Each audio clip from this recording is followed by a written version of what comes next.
I am talking with State Senator Bruce Tarr, as I do every week, and we are talking just before Thanksgiving Day, the day before Thanksgiving. So the 2021 budget has just gone to conference committee, and we're going to talk about that, right, Bruce? Absolutely, Heather. It's good to be with you. And by the way, we just finished our informal session here in the Senate, which we do have to meet every 72 hours pursuant to the Constitution. So we just wrapped that up and did some fairly routine matters. But you're absolutely right. The budget has gone to conference committee. That's 3 members of the House, 3 members of the Senate, and they are working diligently to reconcile the differences in the 2 versions of the budget. And as we've talked about in the past, this year, there aren't as many differences as there would normally be because we really tried to limit the scope of the budget to absolute priorities. And unfortunately, that meant we had to leave some other things for another day. But fortunately, it means we'll probably get a budget fairly quickly, and we're hoping to be able to put it on the governor's desk by the end of this month. And I understand you are proud of one particular amendment. I really am. You know, it's important that we this year not do too much public policy in the budget. But there's one thing that I think cries out as an emergency situation, and that is the ongoing issue of lives that are lost due to operating motor vehicles under the influence of alcohol. And the reason that I think the provision that I was able to insert into the budget is so important is that many of these deaths are preventable. And so we have been working on the issue of ignition interlock devices for many years. We actually require them for repeat offenders in Massachusetts, but we're the only state in the union that does not allow the registrar to require them when you have a first offense and you have a hardship license. And we've been working a lot with Mothers Against Drunk Driving, and they've provided us with some very compelling information. And in fact, they indicate that in the states where this provision has been implemented, there's been a reduction of as much as 50% in drunk driving deaths. And beyond that, if you look at in-car breathalyzers, according to Mothers Against Drunk Driving, since 2019, there have been roughly 3 million intoxicated operators that have been prevented from starting a motor vehicle. And so this is an incredibly important subject. And just one more statistic, the Centers for Disease Control and Prevention did a study in 2011, and they said that ignition interlock devices have reduced drunk driving offenses by as much as 67%. And so there's no question about the viability of this tool, the effectiveness of this tool, and I think we should join our other states. Fortunately, my colleagues agreed. And so on a unanimous voice vote, we adopted a provision that I had also filed as a separate bill that has been supported by the governor and many members of the House of Representatives into the budget. And so I'm hoping that this is going to be one of those rare exceptions, and there should not be many exceptions to doing public policy in the budget, but I'm hoping that this one is going to make it to the governor's desk. And very simply, what the bill says is that when you get a hardship license after a first drunk driving offense, the registrar can require you to have an ignition interlock device, which would absolutely mean that if you're intoxicated, you're not going to be able to start your vehicle and pose a threat to people on our roadways.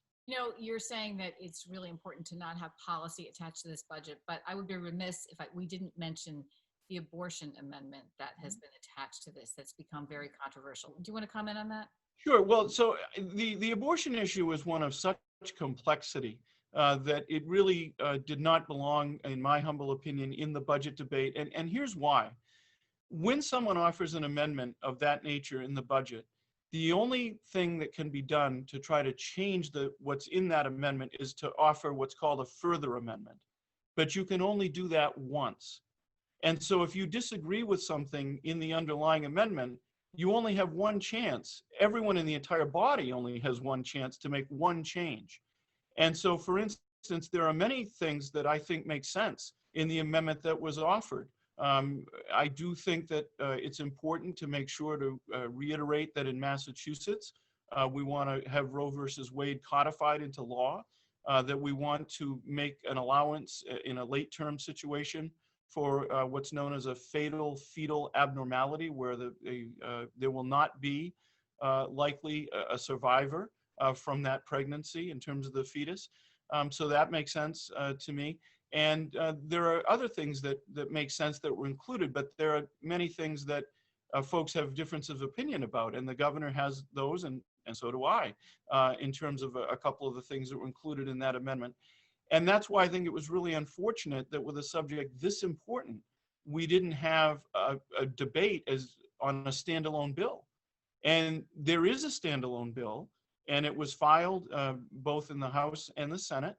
And the committee that was holding that bill didn't even issue a report on it. It failed to meet the timeline. And so as a result of that, an adverse report comes out. When a committee doesn't report in a timely way, it defaults to an adverse report. And I don't think that's what the committee intended, but its failure to act put us in a very bad situation. And so we wound up dealing with this subject in the budget. I don't think that the story is over yet. I think we're likely to see some additional action on this, but again, on a subject that important, my concern was for the body in terms of being able to have a full and fair debate so that people could explain and talk about and exchange ideas about different facets of the issue. Well, on the subject of conference committees, there have been a number of important bills in conference committees since this summer, and one is the economic development bill. And I'm wondering if you can just explain to me, at least, where is there intersection between the discussion happening in that conference committee on the economic development bill and the budget? How do they, where's the crossover there? So one of the things that is important about the budget is the spending document for the remainder of the fiscal year, and it has to anticipate everything that we may spend money on, including economic development. And so in this budget, there are tens of millions of dollars to help businesses and to provide technical assistance and to do a whole host of other things. And those will likely survive the conference process and go to the governor. At the same time, we have an economic development bill that in some ways seeks to direct how that money will be spent. So the budget puts some of it on the table, and the economic development bill will fine-tune how some of it gets spent. But it's also important to understand that in the economic development bill, there's also bond money, which is different from operating money. So it's money that we borrow for and then spend the proceeds on the prescription of the bill. And so there are two, in some ways, parallel tracks here, but they are not inconsistent. And the conference committees continue to meet, albeit remotely. There are 5 of them, and they are up against the clock because the legislative session will effectively end in the first week in January, right before we form the new legislative session. And so there's a limited amount of time remaining. And bear in mind that when they issue a conference report, that still has to be accepted. That report has to be accepted by the House and the Senate. And the governor still has the opportunity to make changes as well. So it's not as if they reached agreement tomorrow that those things would be done. If they reach agreement tomorrow, it will restart the process of getting things done in the legislative floors of the House and the Senate, and then moving a bill on to the governor. And depending on what he does, that could mean even more legislative action following that. So you could have a very busy December.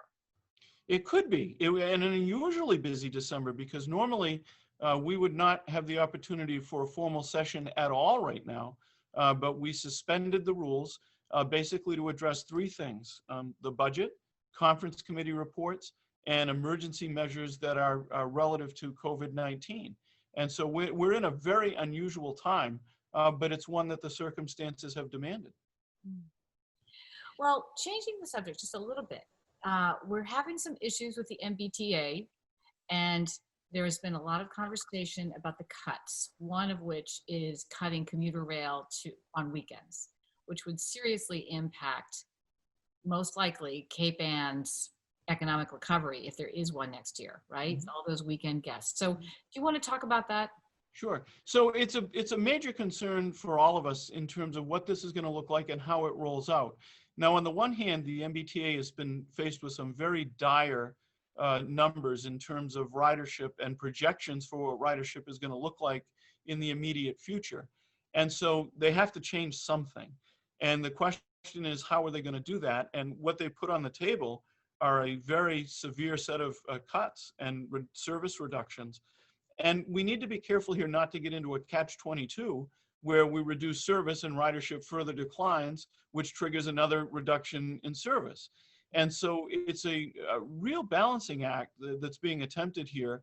And there's been a lot of pushback, particularly on service on the weekends. And now there's some discussion about maybe we don't eliminate service on the weekends, but we curtail it. So at least people can come and go to places, like Rockport and Gloucester and Manchester and Essex, so that tourist trade can at least become revived in the spring.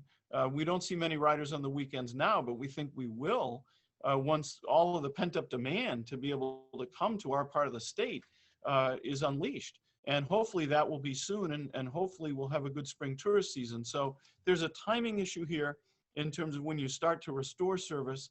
And right now there's a real balancing act going on in terms of how do you make strategic reductions that don't fundamentally erode ridership now and in the future.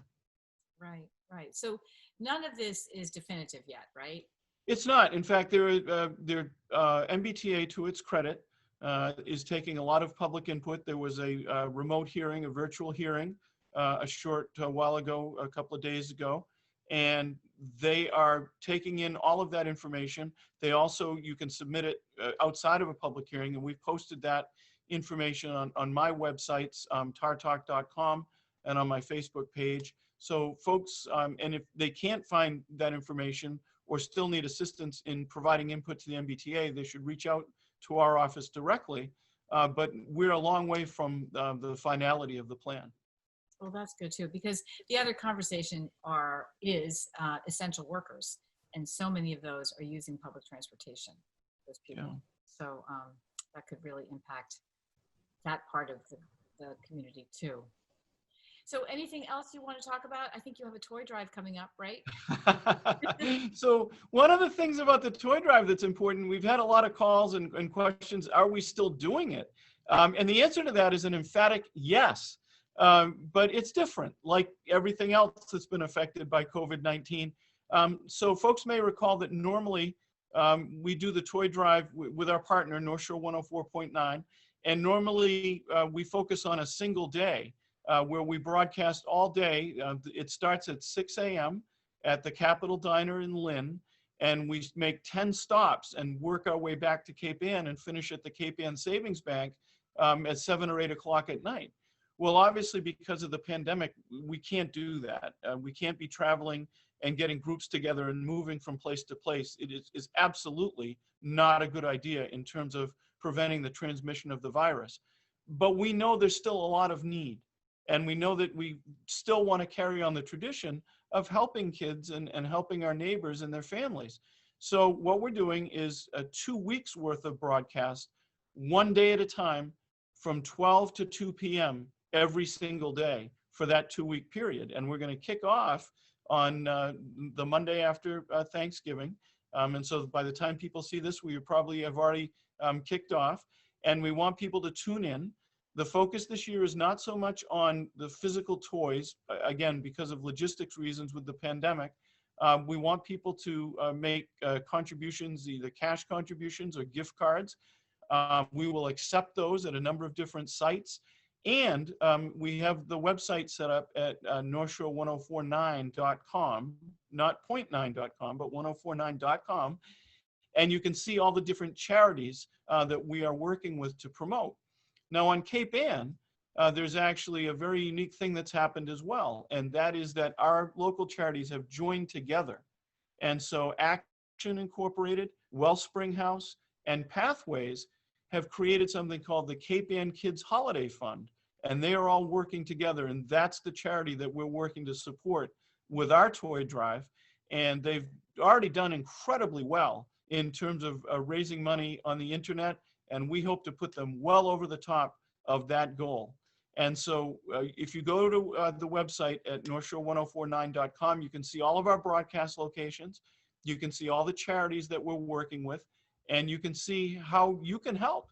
And again, normally I'd be saying, please come by. We want to see you. This year, a little bit different.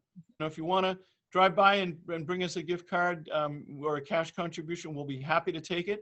And wherever we receive that contribution, that's the community that the resources go to. So, one thing that I always try to emphasize is that we are not our own charity. We are a support mechanism to help the wonderful charities in our communities that work to help families and kids every day, and particularly in the holiday season. And it's now time for us to think about reuniting as Americans and moving past the election and thinking about what we can do to support each other, to confront all the challenges that we face. There is no limit to what we can do in this country and in our communities if we just remember what unites us more than what divides us. Thank you so much. And we will see you next week.